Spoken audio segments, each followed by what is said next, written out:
আমরা প্রতিদিন যে ক্যালেন্ডার দেখি জানি কি এটি কিভাবে তৈরি হয়? ক্যালেন্ডার আসলে তৈরি হয় খগোলশাস্ত্রের নিয়ম মেনে।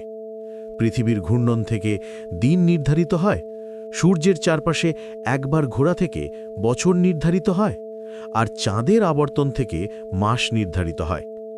এই তিনটি প্রাকৃতিক গতি মিলেই আমাদের সময় মাপার প্রথার ভিত্তি গড়ে তোলে।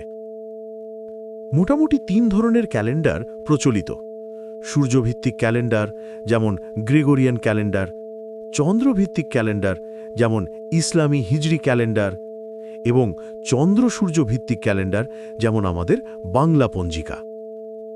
ক্যালেন্ডার বানাতে বছরের মোট দিন, মাসের দিন সংখ্যা আর সপ্তাহের 7 দিনের ক্রম ঠিক করা হয়।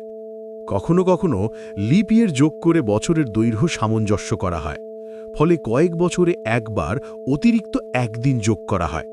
সাথে থাকে বিশেষ ধর্মীয় বা ঐতিহাসিক দিবসগুলি, যা লাল দিয়ে চিহ্নিত করা হয়। তারপর ক্যালেন্ডারকে সুন্দর নকশায় সাজানো হয়।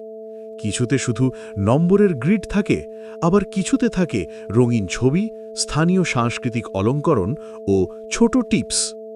ডিজাইনাররা প্রতিটি পাতায় ছবি, ফন্ট ও রং বেছে নিয়ে কাজ করেন, যাতে মানুষ সহজে এবং আনন্দে ব্যবহার করতে পারে।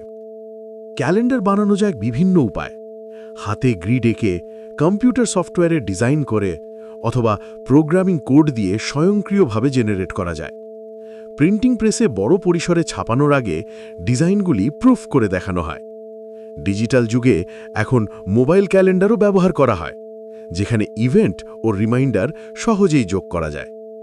তাহলে বুঝতেই পারছো, ক্যালেন্ডার শুধু তারিখ বলার একটি টুল নয়, এটি আমাদের সময় মাপার প্রাচীনতম বৈজ্ঞানিক প্রয়োগ, যা সাংস্কৃতিক ও প্রযুক্তিগত বিবর্তনের সঙ্গে বদলে যাচ্ছে। সময়কে মাপি, জীবনকে সাজাই ক্যালেন্ডারের সাথে।